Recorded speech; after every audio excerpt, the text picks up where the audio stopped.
Hello student, welcome back to my YouTube channel study planet by Arnab. So आज हम लोग class 10th exercise 9.1 का question number 5, 6, 7, 8 को इस वीडियो में सॉल्व करेंगे। तो चलिए देखते हैं क्वेश्चन नंबर 5 क्या है। क्वेश्चन नंबर 5 है हमारा, एक पतंग जमीन से 60 मीटर की ऊंचाई पर उड़ रही है। पतंग से जुड़ी रस्सी अस्थायी रूप से जमीन पर एक बिंदु से बंधी हुई है तथा जमीन के साथ डोरी का झुकाव 60 डिग्री है। यह मानते हुए कि डोरी को कोई ढिलाई नहीं है तो डोरी की लंबाई ज्ञात कीजिए। ठीक है, एक बार क्वेश्चन फिर से देखेंगे। A kite is flying at a height of 60 metre above the ground. The string attached to the kite is temporarily tied to a point on the ground. The inclination of a string with the ground is 60 degree. Find the length of the string assuming that there is no stick in the string. ठीक है, तो हम लोग देखेंगे हमारा question क्या कह रहा है हमसे कि कोई एक पतंग है जो आसमान में उड़ रही है, उसका जो धागा है वो ज़मीन पर किसी बिंदु से बंधा हुआ है। ठीक है, उसका जो धागा है वो ज़मीन पर किसी बिंदु से बंधा हुआ है, यानी ऐसे करके कोई एक पतंग। ठीक है, हम लोग यहाँ मान लेते हैं कि यहाँ कोई पतंग उड़ रही है। ठीक है, यहाँ कोई पतंग उड़ रही है और उसका धागा कहाँ बंधा हुआ है, उसका धागा इस पॉइंट पे आके ज़मीन से बंधा हुआ है। तो क्वेश्चन में बता रहा है कि जो डोरी के साथ वो एंगल बना रहा है, यानी ज़मीन ग्राउंड लेवल के साथ जो एंगल बना रहा है धागा, वो कितने डिग्री का बना रहा है, 60 डिग्री का। तो 60 डिग्री का जब एंगल बना रहा है और हमें उसने क्या दे रखा है कि पतंग की हाइट कितनी हाइट पे उड़ रही है पतंग, यानी 60 मीटर की हाइट पे पतंग को हम लोग उड़ा रहे हैं। यानी ये वाली हाइट, पतंग की हाइट है वो कितनी है, 60 मीटर है। हमसे पूछा गया है कि डोरी की लंबाई, यानी यहाँ से लेके यहाँ तक की लंबाई कितनी है।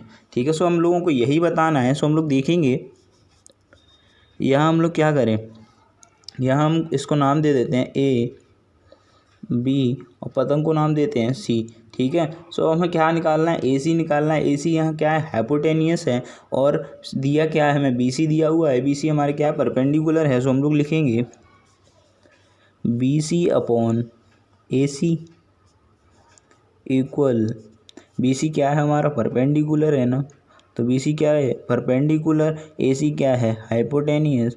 परपेंडिकुलर अपॉन हाइपोटेनियस क्या होता है, साइन। तो साइन थीटा की वैल्यू कितनी होगी हमारी, थीटा की वैल्यू होगी 60 डिग्री। सो हम बी सी की वैल्यू देखेंगे, बी सी हमारा कितना है, बी सी है 60 अपॉन ए सी है हमारा एक्स। ठीक है, ए सी एक्स। साइन 60 डिग्री की वैल्यू आप लोगों को पता है कि √3 अपॉन 2 साइन 63 की वैल्यू होती है। ठीक है, 60 की वैल्यू होगी। अब हमें क्या करना है, एक्स की वैल्यू निकालनी है तो क्रॉस मल्टीप्लाई करना पड़ेगा। तो जब क्रॉस मल्टीप्लाई करेंगे तो क्या हो जाएगा, 120 इक्वल √3x।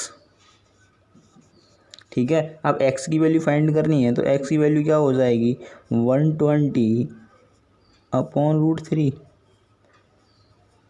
ठीक, इतना समझ में आ गया होगा। अब हम लोग क्या करेंगे, या तो हमारा आंसर यहीं तक हो जाएगा, लेकिन अभी हम क्या कर सकते हैं, इसका रेशनलाइजेशन कर दें तो हमारा क्या आंसर हो जाएगा, 120 इंटू √3 अपॉन √3 इंटू √3। सो हमारा क्या हो जाएगा, 120 √3 अपॉन √3 का मल्टीप्लाई √3 से करेंगे क्या हो जाता है, 3। सो 3 से 120 कितने टाइम्स डिवाइड हो जाएगा, 40 टाइम्स। सो हमारी जो डोरी की लंबाई थी वो कितनी आ गई, 40 √3 मीटर। ठीक है, सो हमारा आंसर क्या हो जाएगा, 40 √3 मीटर। सो हम लोग लिख सकते हैं कि the length of strength 40 √3 metre. So इस तरीके से हमारा क्वेश्चन नंबर 5 सॉल्व हो जाता है। आप लोग नोट कर लीजिए, फिर हम लोग क्वेश्चन नंबर 6 की तरफ बढ़ते हैं। तो चलिए क्वेश्चन नंबर 6, तो हमारा क्वेश्चन नंबर 6 है। क्वेश्चन नंबर 6 देखते हैं। क्वेश्चन नंबर 6 क्या है, एक 1.5 मीटर लंबा लड़का 30 मीटर ऊंची इमारत से कुछ दूरी पर खड़ा है। जैसे जैसे वह इमारत की ओर बढ़ता है उसकी आंखों से इमारत के शीर्ष तक का उन्नयन कोण से 30 डिग्री से 60 डिग्री तक बढ़ जाता है। वह दूरी ज्ञात कीजिए जो वह इमारत की ओर चला था। ठीक है, तो अब हम लोगों को क्या करना है कि कोई एक लड़का था। ठीक है, कोई लड़का है ऐसे खड़ा हुआ था, यहाँ लड़का खड़ा हुआ है, यानी 1.5 मीटर हाइट का कोई लड़का खड़ा हुआ है, ठीक है। सो यहीं से तो देखेगा, उसकी आंखें होंगी तभी तो ऐसे करके देख रहा है, यानी 1.5 यहाँ लड़का खड़ा हुआ है तो यह 1.5 हो रहा होगा, ठीक है। अब क्या कह रहा है वो, कुछ लड़का थोड़ी दूर आगे चला, यानी यहाँ से यहाँ आ गया वो लड़का, ठीक है, 1.5 का। तो अब एंगल कितने का हो गया उसका, अब जो एंगल बता रहा है वो एंगल कितने का हो गया, यानी अब एंगल बढ़ गया, अब 60 डिग्री का एंगल हो गया, ठीक है। ये 30 डिग्री का हो गया। यहाँ आपको कोई कन्फ्यूजन नहीं होना चाहिए, क्योंकि आप लोग देख सकते हैं ये इसका झुकाव कितना है ग्राउंड लेवल से, तो कम दिख रहा है, तो यानी छोटा वाला एंगल ये हो जाएगा, बड़ा वाला एंगल ये हो जाएगा, ठीक है। अब यहाँ से हम लोग देखेंगे कि अब उसमें क्वेश्चन में बोला है लड़का 30 मीटर ऊंची इमारत, यानी 30 मीटर टोटल इमारत की ऊंचाई है, तो 30 मीटर यहाँ से लेके यहाँ तक पूरा हाइट होगी, ठीक है। कोई लड़का 1.5 मीटर का अलग खड़ा है, वो हम लोग अलग समझेंगे। सो अब आगे देखेंगे कि हमें क्या बताना है भाई, कितनी दूरी चल के आया, यानी ये वाला डिस्टेंस था वो हम लोगों को बताना है, ठीक है। अब ये डिस्टेंस देखेंगे, इस डिस्टेंस को कैसे निकालेंगे, ये वाला x मान लिया तो इसको हमने h लेट कर लिया, ठीक है, कोई दिक्कत नहीं होनी चाहिए आप लोगों को। अब हम लोग देखेंगे कि अगर इमारत की हाइट की बात की जाए तो इमारत की हाइट कितनी होगी, क्योंकि 1.5 तो लड़के की हाइट है, तो लड़के की हाइट को हम क्या करेंगे, लड़के की हाइट को तो निकाल देंगे इसमें से। तो जब लड़के की हाइट को निकालेंगे तो हम लोग क्या करेंगे, 30 माइनस 1.5 इक्वल कितना हो जाएगा, 28.5 मीटर। यानी जो हमारी मीनार यानी इमारत की हाइट थी, जो हमारी बिल्डिंग की हाइट थी, वो कितनी हो गई, यहाँ लिख दें इमारत की ऊंचाई, इमारत की ऊंचाई, इमारत की ऊंचाई कितनी होगी हमारी अब 28.5, क्योंकि हमने 1.5 जो लड़के की थी वो तो हटा दी, लड़का 1.5 मीटर लंबा है। तो अब देखेंगे इमारत की हाइट 28.5 हो गई। सो अब यहाँ से देखो, अब यहाँ दो कंडीशन बन रही हैं, एक ये वाली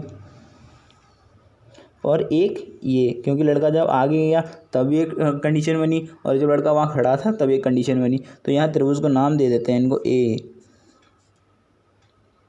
ये बी पॉइंट हो जाएगा, सी और डी। सो दो त्रिभुज बनेंगे, एक त्रिभुज बनेगा ए सी डी। सो हम लोग देखेंगे ट्रायंगल ए सी डी में,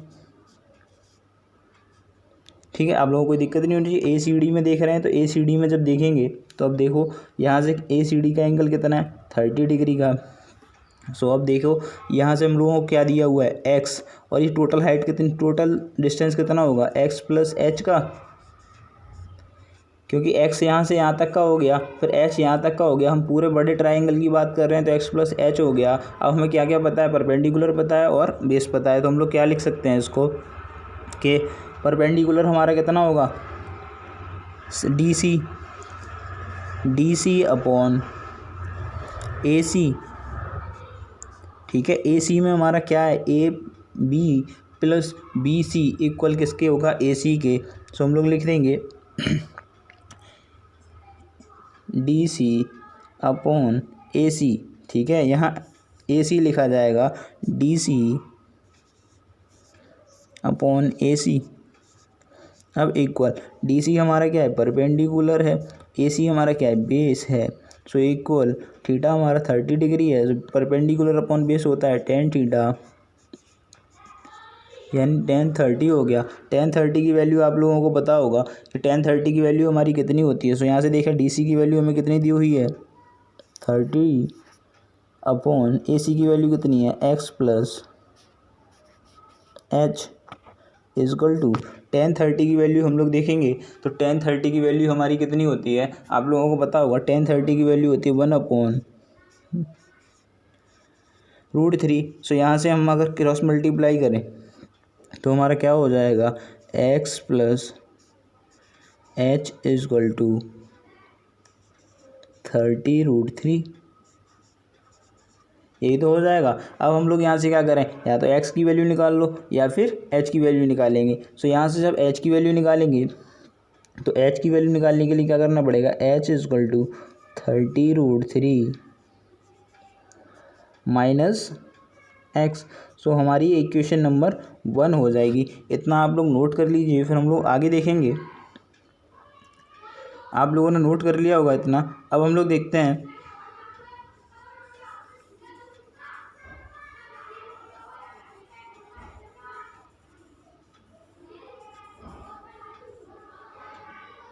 अब यहाँ से हम लोग देखेंगे अपना 30√3 माइनस एक्स हो गया। अब हम लोग अपना ट्राइंगल कौन सा लेते हैं? अब हम ट्राइंगल की बात कर रहे हैं BCD की। तो अब ट्राइंगल BCD में, ठीक है, BCD में देखेंगे तो BCD में हमारा क्या है, BC क्या है, हाइपोटेन्यूस हो जाएगा। तो BC अपॉन ये हमारा क्या है, BC, सो BC, ठीक है। सो हम लोग देखेंगे यहाँ थोड़ा सा मिस्टेक हो गया, यहाँ देखेंगे हमारा परपेंडिकुलर क्या है, परपेंडिकुलर हमारा C है, तो हमारा हो जाएगा DC upon BC is equal to perpendicular upon base equal theta का एंगल कितना बन रहा है, 60 डिग्री का। सो यहाँ क्या हो जाएगा, tan 60 डिग्री, ठीक है। सो अब यहाँ से देखेंगे DC की वैल्यू हमारी कितनी है, 30 अपॉन BC की वैल्यू कितनी है, BC की वैल्यू हमारी कितनी है, H, ठीक है। H अभी हमने क्या किया, H की वैल्यू हमारी कितनी निकल के आई थी, H की वैल्यू हमने ये निकाल ली, ठीक है। तो अब यहाँ क्या रख सकते हैं हम लोग, या तो हम H की वैल्यू निकाली है हमने, सो H की जगह पे या तो हम क्या करेंगे, इसको सॉल्व करेंगे तो क्या हो जाएगा, यहाँ से आप लोग देखो H की वैल्यू हमारी कितनी निकल के आई, 30√3 माइनस एक्स। तो हम लोग इसको यहाँ रख सकते हैं 30√3 माइनस एक्स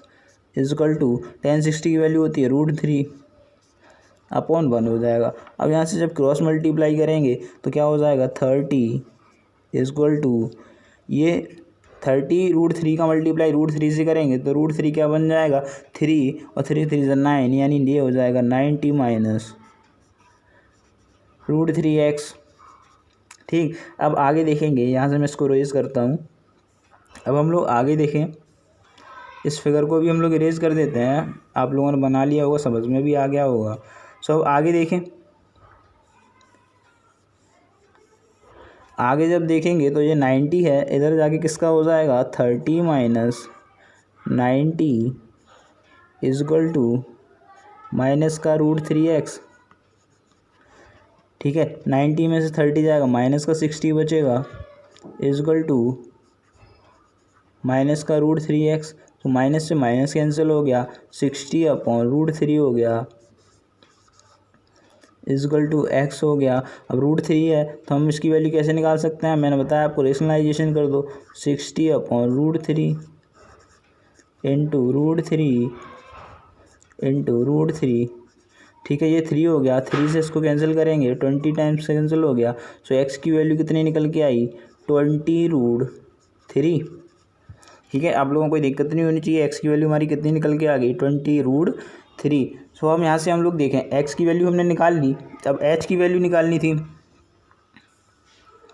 तो h की वैल्यू हमारी क्या निकल के आई थी, h की वैल्यू थी 30√3 माइनस एक्स, ठीक है। h की वैल्यू हमारी क्या थी, h की वैल्यू जो हमने निकाली थी वो हमारी क्या थी, 30√3 माइनस एक्स। सो h की वैल्यू हमारी कितनी हो जाएगी, सो h की वैल्यू हमारी कितनी होगी,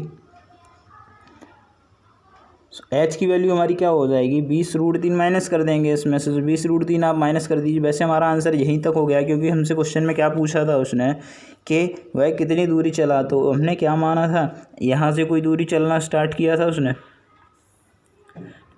यहाँ से ऐसे करके उसने दूरी चली, तो ये वाली दूरी हमने x सेलेक्ट की थी, तो हमने x की वैल्यू तो निकाल ली। सो x की वैल्यू हमारी कितनी निकल के आई, x की वैल्यू निकल के आई 20√3। सो हमारा आंसर क्या हो जाएगा, हम लोग लिखेंगे कि वह दूरी ज्ञात कीजिए जो इमारत की ओर चला, यानी हम लिख सकते हैं जो वह दूरी 20√3 होगी जिसमें जो उस लड़के ने इमारत की ओर चली। सो हमारा आंसर क्या हो गया, 20√3, ठीक है। तो ये हमारा आंसर हो गया, आप लोग नोट कर लीजिए। नेक्स्ट क्वेश्चन देखेंगे। नेक्स्ट क्वेश्चन है, जमीन पर एक बिंदु से 20 मीटर ऊंची इमारत के शीर्ष पर तय एक ट्रांसमिशन टावर के नीचे और शीर्ष के उन्नयन कोण 45 डिग्री और 60 डिग्री है। टावर की ऊंचाई याद कीजिए। ठीक है, सो हम लोगों का क्वेश्चन क्या है। नेक्स्ट क्वेश्चन देखेंगे। नेक्स्ट क्वेश्चन है क्वेश्चन नंबर 7, जमीन पर एक बिंदु से 20 मीटर ऊंची इमारत के शीर्ष पर तय किए गए ट्रांसमिशन टावर के नीचे शीर्ष के उन्नयन कोण क्रमशः 45 डिग्री और 60 डिग्री हैं। टावर की ऊंचाई याद कीजिए। From a point of on the ground the angles of a elevation of the bottom and the top of a transmission tower fixed at the top of a 20-meter height building are 45 degree and 60 degree representatively. Find the height of the tower। ठीक है, question समझ में आ गया होगा। Question देखें। अब question क्या बोल रहा है हमारा कि कोई बिल्डिंग है, ठीक है, ज़मीन पर एक बिंदु से 20 मीटर ऊंची, यानी ज़मीन पर ये कोई एक पॉइंट था ए, इससे 20 मीटर की दूरी पर 20 मीटर ये दूरी डिस्टेंस हो गया। यहाँ कोई एक इमारत है, इमारत के शीर्ष पर यहाँ कोई एक बिल्डिंग है। ठीक है, यहाँ हमने क्या किया, एक ट्रांसमिशन टावर बना दिया है। तो हम लोगों को क्या पूछा है उसने, दो एंगल दिए हुए हैं, उन्नयन कोण क्रमशः 45 डिग्री और 60 डिग्री होते हैं। ठीक है, तो ये 45 होगा। सो हम लोग देखेंगे हमारा ये वाला जो एंगल था वो एंगल हमारा कितना था, 60 डिग्री का, और ये वाला जो एंगल बन रहा है वो कितने का बनेगा, 45 डिग्री का। ठीक है, अब हम लोगों को क्या बताना है, टावर की जो हाइट थी टावर की, यानी ये वाली हाइट h, यानी यहाँ से यहाँ तक टावर की हाइट बतानी है, और ये नीचे वाली हाइट क्या है, हमारी बिल्डिंग की हाइट है। तो बिल्डिंग की हाइट को हमने क्या मान लिया, x। ठीक है, इतना आप लोगों को समझ में आ गया होगा। हम लोग यहाँ लिख सकते हैं, let the height of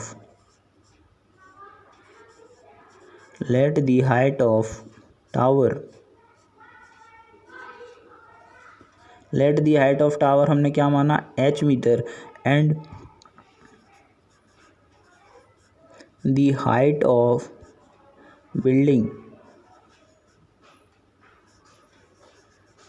building की हाइट को हमने क्या लेट किया है, बिल्डिंग की हाइट को हमने x लेट किया है। सो हम लोग यहाँ से देखेंगे कि बिल्डिंग की हाइट x हो गई, और जो हमारा टावर था उसकी हाइट हमने क्या लेट करी, h लेट करी है। सो जब ABC यानी बड़ा वाला ट्रायंगल बनेगा ABC, और इसको हमने क्या नाम दे दिया, यहाँ से टावर का जो ग्राउंड है वो उसको नाम हमने क्या दिया, C। ठीक है, सो अब ट्रायंगल ABC में देखेंगे,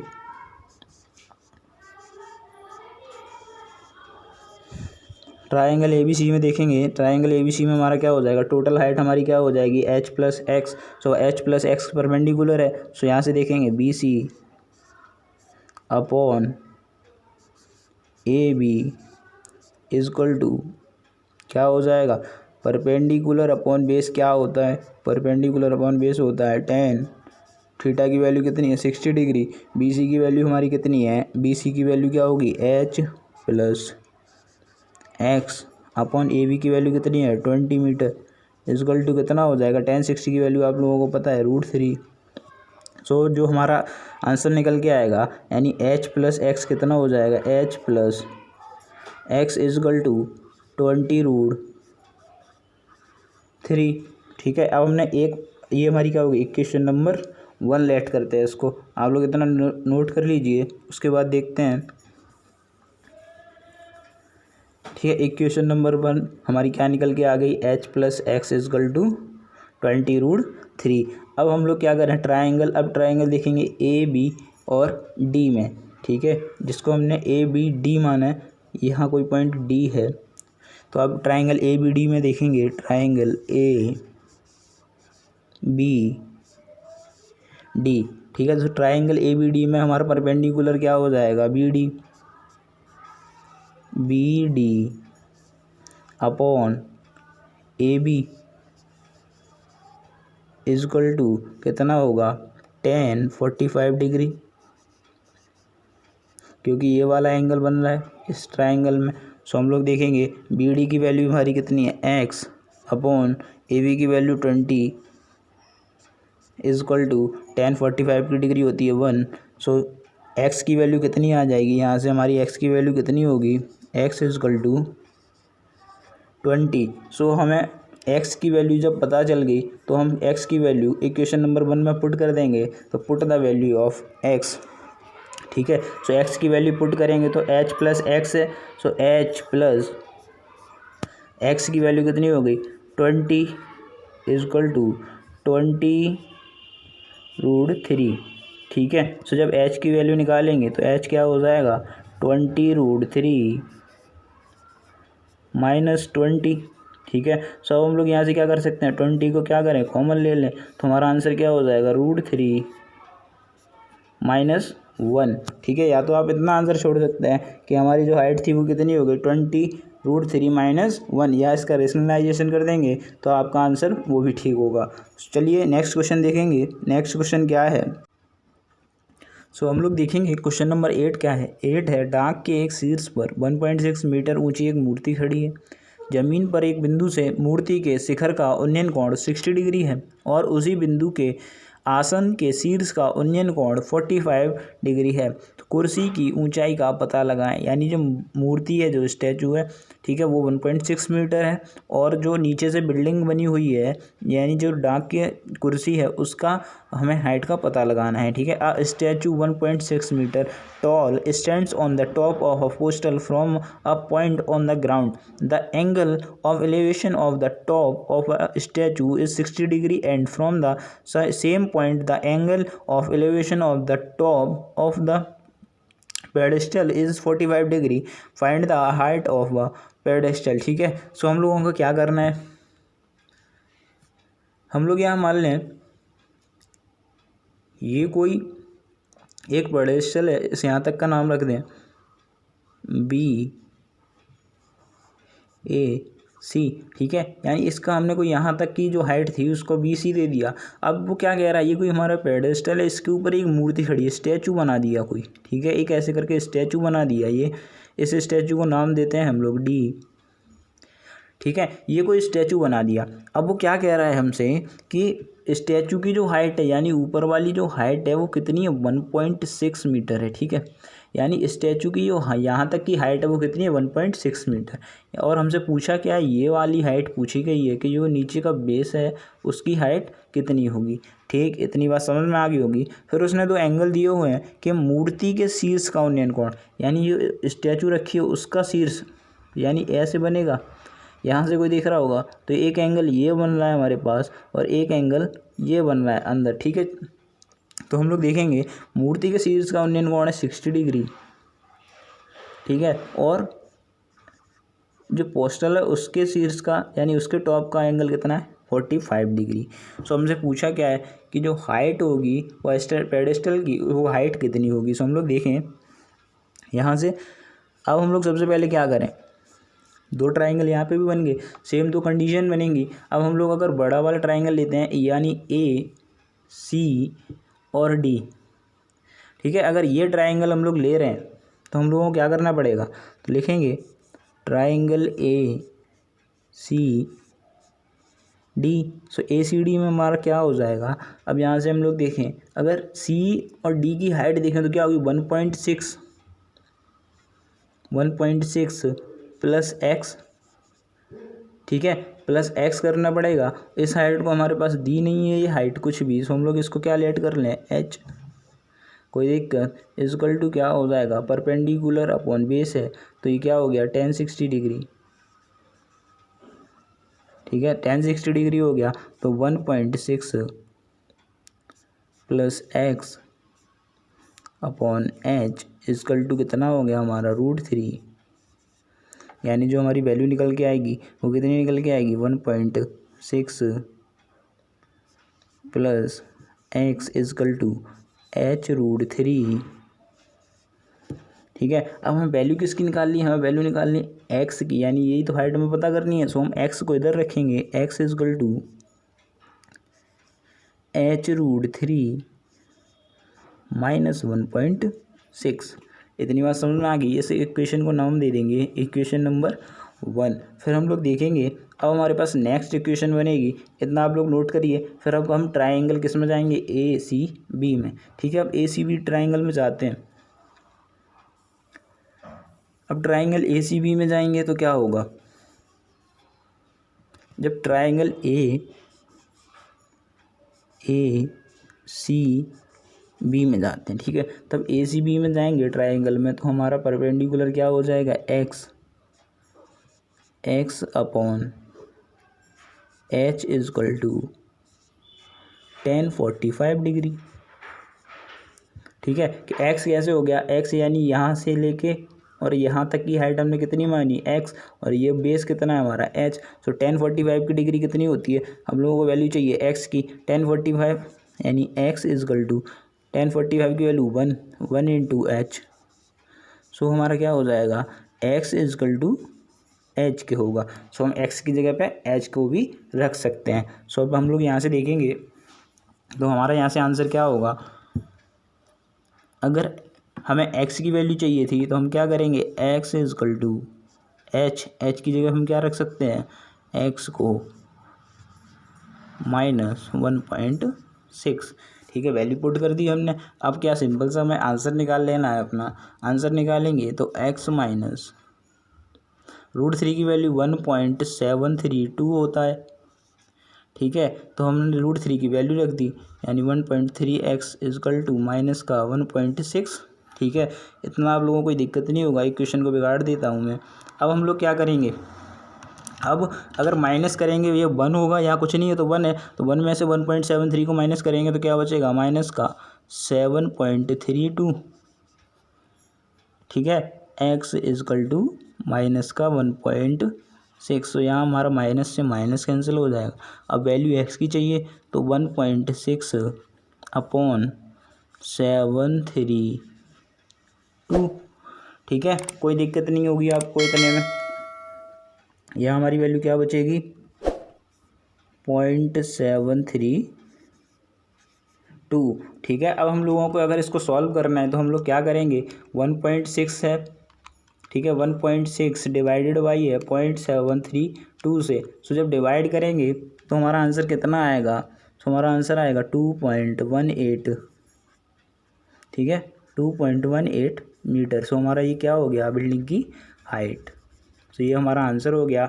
हम लोग लिख देंगे the height of the pedestal is 2.18 metre. So इस तरीके से हमारे एक्सरसाइज 9.1 के क्वेश्चन 5, 6, 7, 8 सॉल्व हो चुके हैं। एंड आई होप आप लोगों को समझ आए होंगे। अगर आप लोगों को किसी भी तरह का डाउट है तो प्लीज़ कमेंट बॉक्स में जाके बताएं। जो भी आपको डाउट है मैं नेक्स्ट वीडियो में आपका डाउट क्लियर कर दूंगा। ठीक है, सो और जो लोग नए विजिट कर रहे हैं प्लीज़ चैनल को सब्सक्राइब करें, लाइक बटन को प्रेस करें और ज़्यादा से ज़्यादा शेयर करें ताकि बहुत सारे लोग हमारे यूट्यूब चैनल से जुड़ सकें। तो चलिए आज के लिए इतना ही। जय हिंद।